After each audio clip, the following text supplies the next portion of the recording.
Friends, I am Yukt. Welcome back to your YouTube channel economics आसान है। Guys, आज हम पढ़ने वाले supply schedule and supply curve के बारे में। गाइस, इससे पहले हम पढ़ चुके हैं सप्लाई क्या होती है। हमने देखा था सप्लाई क्या होती है, वो क्वांटिटी कमोडिटी की जो प्रोड्यूसर क्या है, विलिंग भी है, एबल भी है एक पर्टिकुलर प्राइस पर एंड एक पर्टिकुलर पीरियड ऑफ टाइम में सेल करने के लिए, तो वो क्या कहलाएगी, सप्लाई कहलाएगी। हमने पढ़ा था भी सप्लाई जो होती है वो दो तरीके की होती है। एक होती है इंडिविजुअल सप्लाई कि एक इंडिविजुअल प्रोड्यूसर कितना विलिंग है सप्लाई करने के लिए, एंड एक होती है हमारी market supply, all producer in the market कितना विलिंग है सप्लाई करने के लिए। ठीक है, तो इंडिविजुअल सप्लाई की जब हम बात करेंगे तो हम बात करेंगे एक सिंगल प्रोड्यूसर की, बट जब हम बात करेंगे मार्केट सप्लाई की तो all producer in the market, कि मार्केट में जितने भी प्रोड्यूसर है वो कितनी सप्लाई कर रहे हैं। ठीक है, तो आज हम पढ़ने वाले हैं supply schedule and supply curve के बारे में। तो supply schedule and supply curve भी क्या होंगे भाई, दो तरीके के होंगे, क्योंकि सप्लाई दो तरीके के हैं तो भाई इसका शेड्यूल एंड कर्व भी तो दो तरीके का बनेगा। सप्लाई शेड्यूल क्या होंगे, हमारे दो तरीके के होंगे, individual supply schedule and market supply schedule, and supply curve भी हमारे दो तरीके के होंगे, individual supply curve and market supply curve. तो भाई देख लेते हैं भाई क्या होता है supply schedule and supply curve. जब हम बात करें सप्लाई शेड्यूल की तो शेड्यूल नेम से पता चल रहा है भाई कोई टेबल होगी, कुछ शेड्यूल होगा। तो देख लेते हैं सप्लाई शेड्यूल होती क्या है। Supply schedule is a tabular statement. Supply schedule क्या है, टैबुलर स्टेटमेंट है, एक टेबल है जो क्या शो करती है, showing various quantities of a commodity, various quantity commodity की बीइंग सप्लाइड, जो सप्लाई कर रहे हैं हम at various level of prices पर during a given period of time में। तो सप्लाई शेड्यूल का एक टैबुलर स्टेटमेंट है, एक टेबल है जिसमें हम शो करते हैं क्या, various quantity of a commodity जो कि सप्लाई करने के लिए रेडी है producer various level of prices पर एक पीरियड ऑफ टाइम में, तो वो क्या कहलाएगी, सप्लाई शेड्यूल कहलाएगी। और जब हम बात करेंगे भाई एक सिंगल प्रोड्यूसर की, मतलब इंडिविजुअल सप्लाई शेड्यूल की अगर हम बात करूँ तो सिंगल प्रोड्यूसर की हम बात करेंगे कि एक सिंगल प्रोड्यूसर कितना विलिंग है या कितना रेडी है various quantity of a commodity की सेल करने के लिए at various level of prices पर।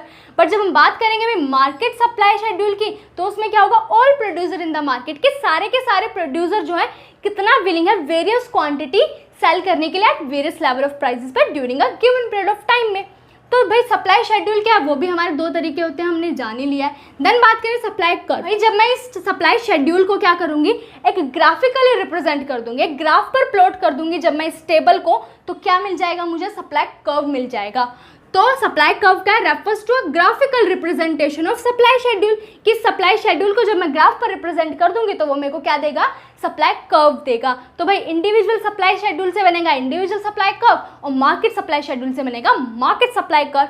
अब जब हम बात करें ना भाई सप्लाई शेड्यूल की या सप्लाई कर्व की, तो यहाँ पर हम एक अजम्पशन लेकर चल रहे हैं। क्या अजम्पशन लेकर चल रहे हैं कि assuming no change in other factors, कि फैक्टर अदर देन प्राइस, कि प्राइस को छोड़कर जितने भी फैक्टर हैं उसमें कोई चेंज नहीं आएगा। जब हमने पढ़ा था डिटर्मिनेंट्स ऑफ सप्लाई कर्व तो हमने बहुत सारे फैक्टर्स देखे थे जो इन्फ्लुएंस करते हैं सप्लाई को।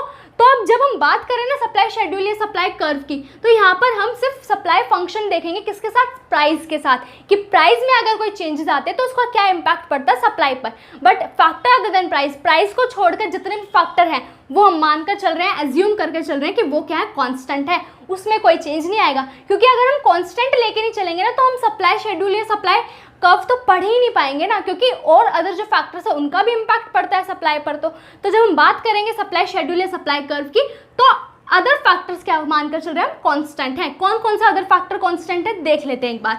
तो हम सप्लाई ऑफ एक्स कमोडिटी का फंक्शनल रिलेशनशिप देखा था हमने प्रीवियस क्लास में इन सारे फैक्टर्स के साथ। जब हम बात करें सप्लाई ऑफ एक्स कमोडिटी की तो हम उसका फंक्शनल रिलेशनशिप देख रहे हैं किसके साथ, price of the on commodity, price of good x commodity के साथ। जो फैक्टर अदर देन प्राइस है, ये जो फैक्टर्स है ये हम मानकर चल रहे हैं कॉन्स्टेंट है। कौन कौन से फैक्टर्स है भाई, पीओ रिप्रेजेंट करता है price of other commodity, PF represent करता है price of factors of production, ST represent करता है क्या, state of technology, T represent करता है क्या, गवर्नमेंट की policies, taxes and subsidy, G represent करता है goal of the producer, and N represent करता है number of firms, F represent करता है फ्यूचर एक्सपेक्टेशन क्या है रिगार्डिंग प्राइस को लेकर, एंड एम रिप्रेजेंट करता है means of transportation and communication. तो प्राइस को छोड़कर ये जितने भी फैक्टर्स हैं हमारे ये क्या है, कांस्टेंट रहेंगे। पर हम सिर्फ सप्लाई का फंक्शनल रिलेशन देख रहे हैं किसके साथ, price of the on commodity के साथ। बात कर लेते हैं हम भाई इंडिविजुअल सप्लाई की। इंडिविजुअल सप्लाई मतलब एक सिंगल प्रोड्यूसर की बात करें कितना विलिंग है सप्लाई करने के लिए। तो इंडिविजुअल सप्लाई शेड्यूल की बात करें तो हमने देखा ही भाई क्या है, एक टैबुलर स्टेटमेंट है। इसमें हम शो करते हैं वेरियस क्वांटिटी जो प्रोड्यूसर क्या है विलिंग है वेरियस लेवल ऑफ प्राइसेस पर सेल करने के लिए।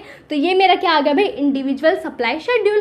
और जब मैं इस शेड्यूल को रिप्रेजेंट कर दूंगी ग्राफ पर तो ये आ जाएगा मेरा इंडिविजुअल सप्लाई कर्व। क्लियर हो गया होगा।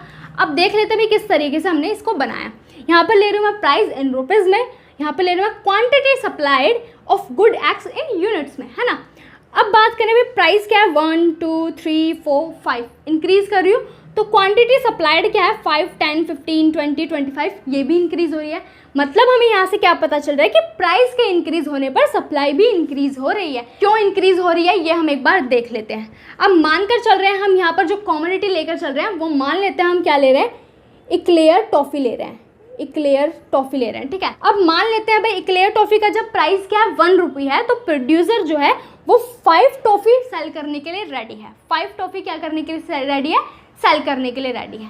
मान लेते हैं कि इसकी जो कॉस्ट ऑफ प्रोडक्शन है एक इक्लेयर टॉफ़ी की वो क्या है 50 पैसे है, ठीक है। तो जब वो 1 रुपये पर 5 टॉफ़ी बेचेगा तो उसको प्रॉफिट मार्जिन कितना मिलेगा भाई, एक टॉफ़ी पर कितना प्रॉफिट मार्जिन मिलेगा, 50 पैसे का मिलेगा।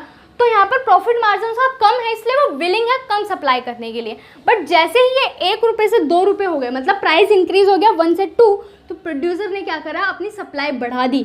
सप्लाई कितनी बढ़ा दी भाई, 10 यूनिट सेल कर रहा है, वो 10 टॉफ़ी सेल करने के लिए रेडी है। क्यों, क्योंकि यहाँ पर उसका प्रॉफिट मार्जिन इंक्रीज हो जाएगा, क्योंकि एक टॉफ़ी की कॉस्ट ऑफ प्रोडक्शन तो 50 पैसे ही रहेगी। अब वो सेल कर रहे हैं एक टॉफ़ी 2 रुपीज़ की, मतलब उसको 1.5 रुपये का, मतलब 1 रुपये और 50 पैसे का क्या हो रहा है, प्रॉफिट हो रहा है। तो जैसे जैसे प्राइस बढ़ता जाएगा उसका प्रॉफिट मार्जिन क्या होता जाएगा, बढ़ता जाएगा। और प्रोड्यूसर का मेन मोटिव क्या है, ज़्यादा प्रॉफिट अर्न करना है ना। तो प्रोड्यूसर क्या होगा, मोर विलिंग होगा सप्लाई करने के लिए हाई प्राइस पर। तो जैसे जैसे प्राइस बढ़ता जाएगा तो प्रोड्यूसर अपनी क्वांटिटी ऑफ सेल की बढ़ाता जाएगा, कि प्राइस 3 पर प्रोड्यूसर जो है 15 टॉफ़ी सेल करने के लिए रेडी है, प्राइस 4 पर 20 टॉफ़ी सेल करने के लिए रेडी है, और प्राइस 5 पर 25 टॉफ़ी सेल करने के लिए रेडी है। अब तुम यहाँ पर देखो भाई 5 का चेंज आ रहा है। बेसिकली हाइपोथेटिकल एग्जांपल है, ऐसा ज़रूरी नहीं है कि हमेशा वो 1 रुपये प्राइस का इंक्रीज होने पर 5 से क्वांटिटी इंक्रीज करेगा। That is not possible. Supply increase तो होगी प्राइस के इंक्रीज होने पर, ये तो कंफर्म है, क्योंकि उसका प्रॉफिट मार्जिन इंक्रीज हो रहा है और प्रोड्यूसर का मेन मोटिव ही है यार प्रॉफिट अर्न करना है। तो प्राइस के बढ़ने पर सप्लाई तो बढ़ेगी, बट ये ज़रूरी नहीं है कि भाई कॉन्स्टेंट रेट से बढ़े, 5 से इंक्रीज हो। वो डिपेंड करता है प्रोड्यूसर कि भाई कितना विलिंग है वो सेल करने के लिए, ठीक है। तो ये हाइपोथेटिकल एग्जांपल है, बेसिकली हमें तो कंसेप्ट समझना है, तो हम ये एग्जांपल लेकर चल रहे हैं, ठीक है। जैसे ही प्राइस 1 2 3 4 5 इंक्रीज होता जा रहा है तो प्रोड्यूसर सप्लाई भी अपनी 5 10 15 20 25 इंक्रीज करता जा रहा है। तो यहाँ से मुझे पता चलता है कि प्राइस एंड क्वांटिटी में क्या है, पॉजिटिव रिलेशन है, डायरेक्ट रिलेशन है, कि अगर प्राइस बढ़ता है तो क्वांटिटी सप्लाइड भी बढ़ती है, और प्राइस कम होता है तो क्वांटिटी सप्लाइड भी कम होगी। भाई कम प्राइस पर प्रोड्यूसर कम विलिंग होगा ना सेल करने के लिए, क्योंकि उसका प्रॉफिट मार्जिन डिक्रीज हो गया, और ज़्यादा प्राइस पर ज़्यादा विलिंग होगा सेल करने की, क्योंकि उसका प्रॉफिट मार्जिन इंक्रीज हो गया। अब तुम्हारे दिमाग में ये आ रहा होगा कि भाई ये क्वांटिटी सप्लाइड क्या है। क्वांटिटी तो समझ में आती है, भाई क्वांटिटी सप्लाइड क्या है। बेसिकली डिफरेंस देख लेते हैं हम सप्लाई एंड क्वांटिटी सप्लाइड में। सप्लाइड का मतलब क्या होता है कि ये पूरी टेबल क्या शो कर रही है, सप्लाई को शो कर रही है। सप्लाई का मतलब क्या है कि प्रोड्यूसर कितना विलिंग है वेरियस क्वांटिटी को सेल करने के लिए at various level of prices पर, तो उसको हम बोलेंगे क्या, सप्लाई। जब हम बात कर रहे हैं various level of quantity sell हो रही है वेरियस लेवल ऑफ प्राइसेस पर, बट जब हम बात करें ना क्वांटिटी सप्लाइड की, तो बात करते हैं हम एक स्पेसिफिक प्राइस पर एक स्पेसिफिक क्वांटिटी जो सप्लाई करने के लिए रेडी है प्रोड्यूसर। कि फॉर एग्जांपल 3 रुपीज़ प्राइस पर प्रोड्यूसर जो है वो 15 टॉफ़ी सेल करने के लिए रेडी है। तो ये मेरी क्या कहलाएगी भाई, क्वांटिटी सप्लाइड। जब मैं स्पेसिफिक प्राइस पर स्पेसिफिक क्वांटिटी की बात करूँगी तो क्या बात करूँगी, क्वांटिटी सप्लाइड की बात कर रही हूँ। और जब मैं वेरियस क्वांटिटी की बात कर रही हूँ वेरियस लेवल ऑफ प्राइसेस पर, तो वो सप्लाई कहलाएगा। क्लियर हो गया होगा।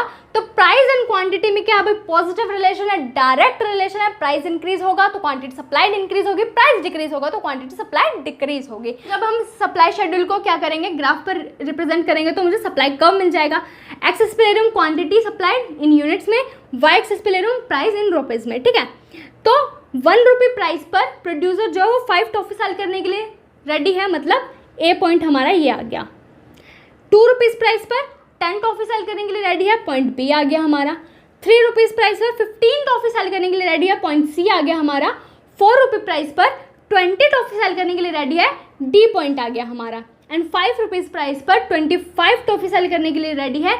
ई पॉइंट आ गया हमारा। जब मैं इन सारे पॉइंट्स को क्या कर दूंगी, ज्वाइन कर दूंगी, तो मुझे मिल जाएगा क्या, सप्लाई कर्व। ऐसा क्या रिप्रेजेंट कर रहा है, सप्लाई कर्व को। और ये भी सप्लाई कर्व कैसा बना है मेरा, अपवर्ड स्लोपिंग बना है। अब स्ट्रेट लाइन ये इसलिए बना है क्योंकि भाई कांस्टेंट रेट से इंक्रीज हो रहा है, हाइपोथेटिकल एग्जांपल है।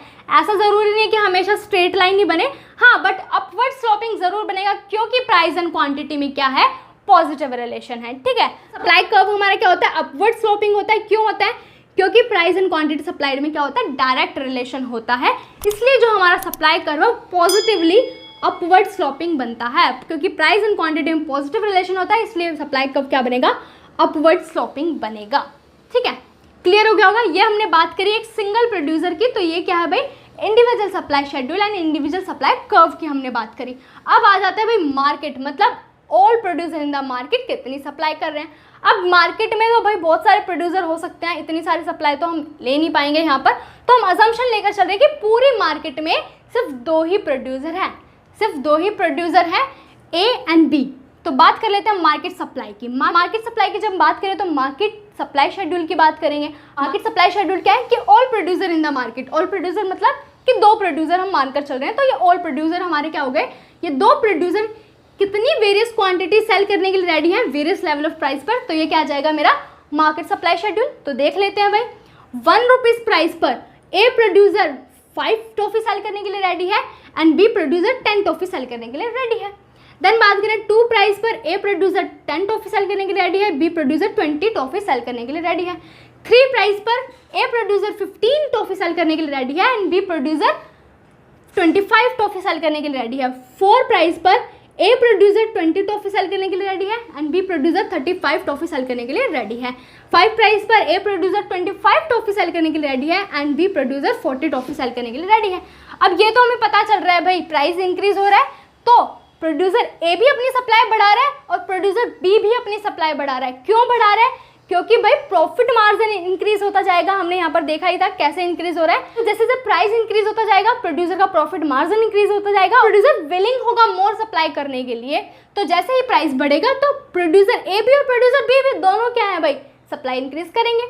अब जब हम इंडिविजुअल बात करें भाई, इंडिविजुअल ए प्रोड्यूसर की, तो ये तो भाई इंडिविजुअल सप्लाई हो गई। इंडिविजुअल बी की बात करें तो ये भी इंडिविजुअल सप्लाई होगी। बट जब हम इंडिविजुअल मतलब इंडिविजुअल ए प्रोड्यूसर और इंडिविजुअल बी प्रोड्यूसर की सप्लाई को कंबाइन कर देंगे, ज्वाइन कर देंगे, सम्मेशन कर देंगे, तो क्या आ जाएगा मेरा, मार्केट सप्लाई आ जाएगी।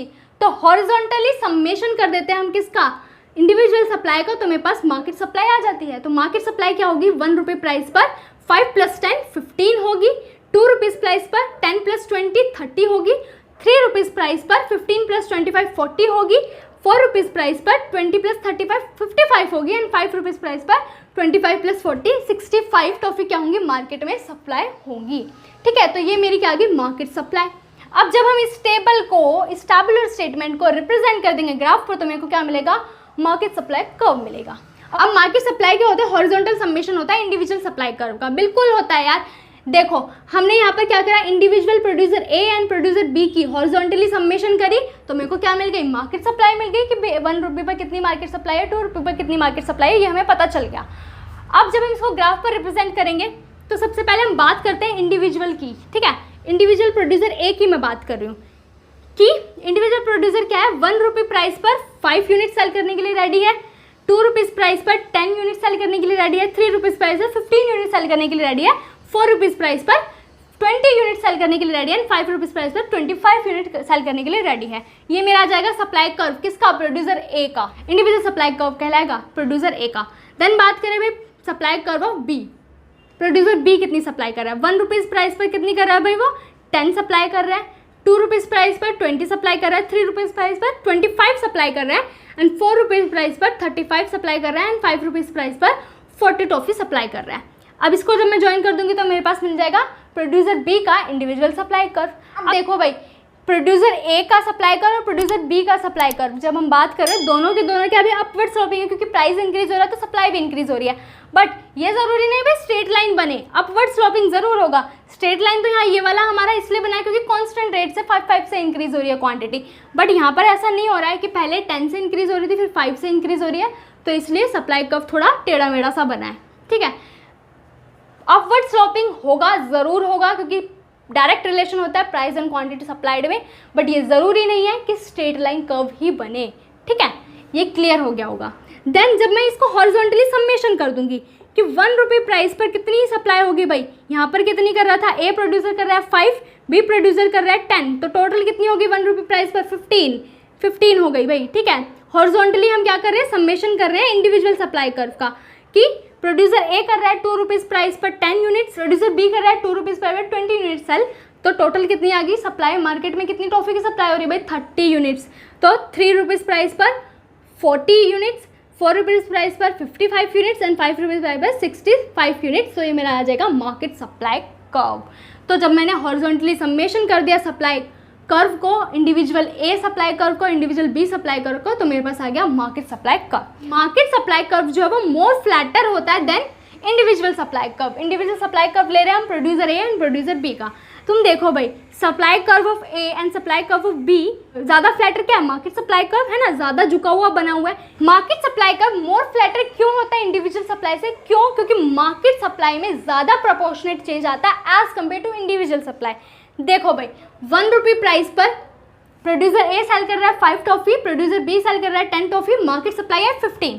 देन बात करें प्राइस 2 पर, प्रोड्यूसर ए सेल कर रहा है 10 टॉफ़ी, प्रोड्यूसर बी सेल कर रहा है 20 toffee, market supply I 30 toffee की।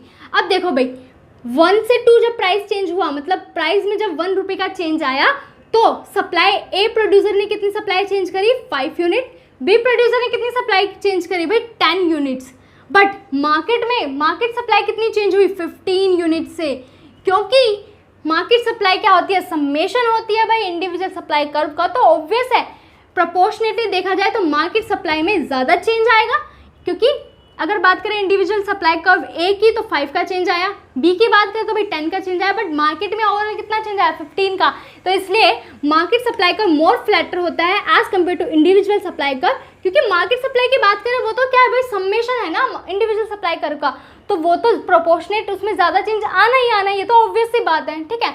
तो इसलिए मार्केट सप्लाई कर्व क्या बनता है हमारा, मोर फ्लैटर बनता है, ठीक है। सो गाइज, ये था क्या supply schedule and supply curve के बारे में। हमने डिटेल में देखा कि सप्लाई शेड्यूल क्या होता है, टेबुलर स्टेटमेंट होती है, वेरियस लेवल ऑफ क्वांटिटी जो प्रोड्यूसर क्या है विलिंग है वेरियस लेवल ऑफ प्राइसेस पर सेल करने के लिए at a given period of time में। इंडिविजुअल सप्लाई शेड्यूल के एक सिंगल प्रोड्यूसर कितना विलिंग है, एंड मार्केट सप्लाई शेड्यूल के all producer in the market कितने विलिंग है, ये हमने डिटेल में देखा। तो अब की बात करें, जब हम सप्लाई शेड्यूल को ग्राफिकल रिप्रेजेंट कर देंगे तो सप्लाई कर्व आ जाएगा, individual supply curve and market supply curve को हमने देखा कि मार्केट सप्लाई कर्व क्या होता है, मोर फ्लैटर होता है देन इंडिविजुअल सप्लाई कर्व, क्योंकि मार्केट सप्लाई क्या होता है, हॉरिजॉन्टल सम्मेशन होता है किसका, इंडिविजुअल सप्लाई कर्व का, तो मार्केट सप्लाई में प्रोपोर्शनेटली ज़्यादा चेंज आता है as compare to individual supply curve. So guys, आज के लिए इतना ही, मिलते हैं नेक्स्ट क्लास में, थैंक यू।